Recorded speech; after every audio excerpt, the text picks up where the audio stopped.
Joining me to discuss youth mental well-being is Dr. Bart Andrews, Chief Clinical Officer at Behavioral Health Response.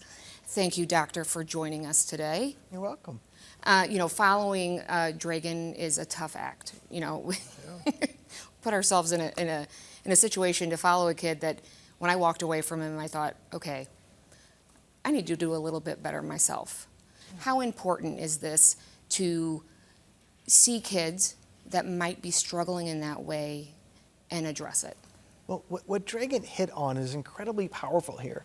Dragan hit on the power of belongingness, right? Mm-hmm. And one of the things that we know is that people, particularly children, need to have a sense of belonging to be happy, to feel good about themselves and the world around them. And what you saw Dragan doing was creating this sense of belonging. One of the things, I wish I had the emotional maturity that he has at that age. Oh my goodness.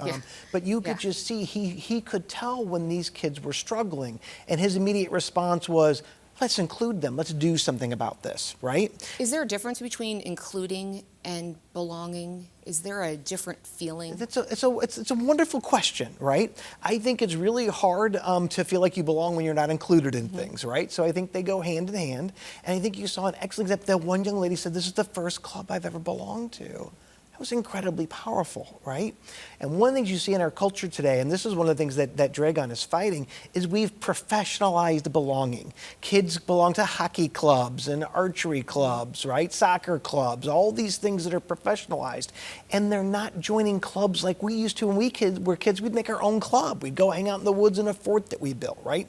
So as we've professionalized our social structures, we've lost these sorts of connections that we just saw where kids are connecting with kids. And that's incredibly important to their well-being. Yeah, so let's talk about the role that parents, teachers, caregivers play in correcting this as an issue. And we talked earlier before we sat down here about how involvement with parents might be a little bit too much, and what's happened because of that? Yeah, I like to say that latchkey kids became helicopter parents, right?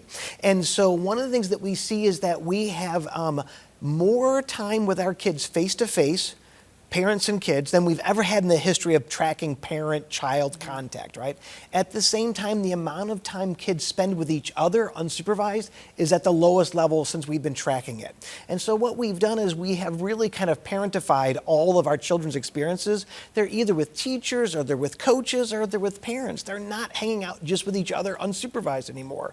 Now, there's some good things about that, but there's lots of bad things in that kids no longer are connecting with each other and learning to form their own groups and their own social institutions the way that we did when we were kids. And what's at risk if we don't course correct that a little bit? What we're at risk for is where our youth are growing up and they're expecting people to create institutions for them instead of creating their own structures and own social settings, right? So we're going to have a bunch of adults that, we're not going to like. Yes, we're going to have a bunch of adults that are looking for adults to tell them what to do, and that is going to be a huge problem, right? And so, like everything now, I will say this about the younger generation, it's not all bad or all good. They are incredibly more kind-hearted. They are more open about talking about their emotional experiences and what they're going through. They are much more inclusive than we were as kids, right? At the same time, they don't have the same sense of self-confidence. They don't have the same sense of being able to take risk. Risk-taking among youth is down in a big way, and that's not a good thing. That's a really bad thing. Taking risk is a really important developmental milestone. And celebrating failure a little bit, or not saying failure is the worst thing, because it's something you can learn from. Absolutely. So one of the things that we've gone about is we as parents have tried to make the perfect world for our children. That doesn't sound bad, does it?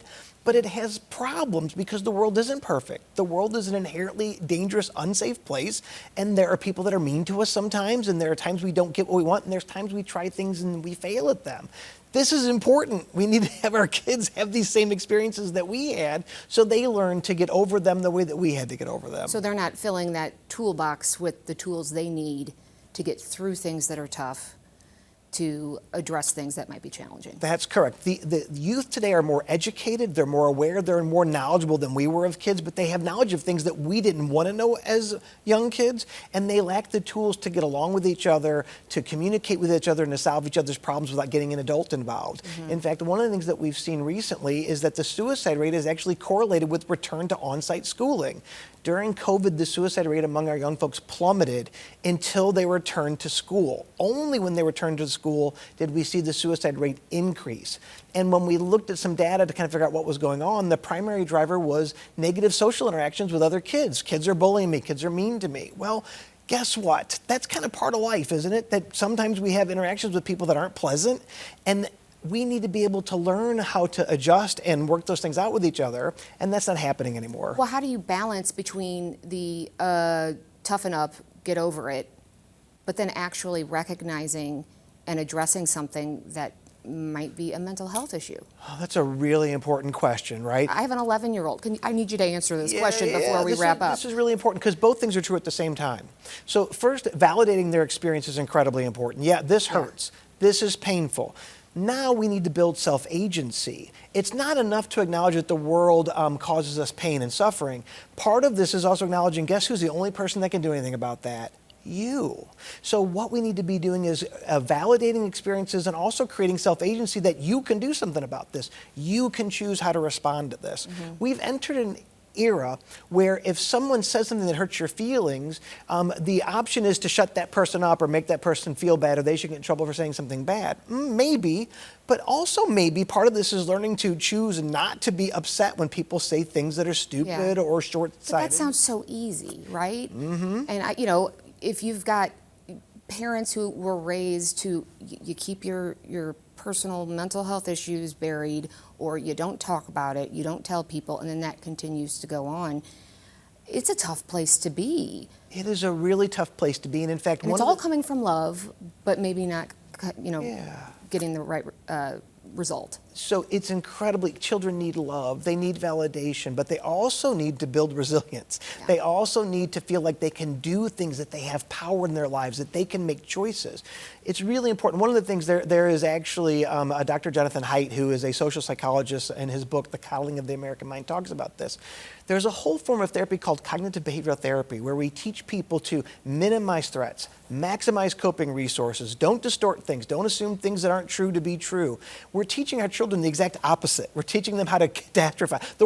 Global warming is going to kill the planet. Imagine if you're 10 years old and you've got people telling you the world's doomed. Right. What do you do with that information?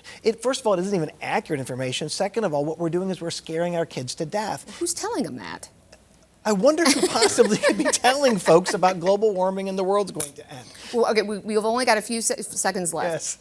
Yes. What would you tell a parent who, like me, sitting here, young kids, what do I need to look for and what do I need to do? So here's some important things that we should be doing. We should be talking to our kids about their experiences. What's going on? Have things happened that you're excited about? Did things happen that hurt or bothered you? We should make it normal to talk about good things and bad things, right? Both of these things are part of our experiences. 2, we definitely should monitor our children's social media use. You should be, as a parent, very aware of what your kids are saying and doing on social media, right? So what are they searching? What are they interested in? Not only will you learn more about them, you have a better chance to prepare them. So be involved, but not helicoptering over all the time. So I'm going to walk away with validation and fill in that toolbox with coping skills. Validation, giving them tools, and giving them agency. 3rd, creating opportunities for them to take risks in safe places. Thank you so much for coming. I could talk to you about this for much longer, and I really appreciate your time. Always glad to help out.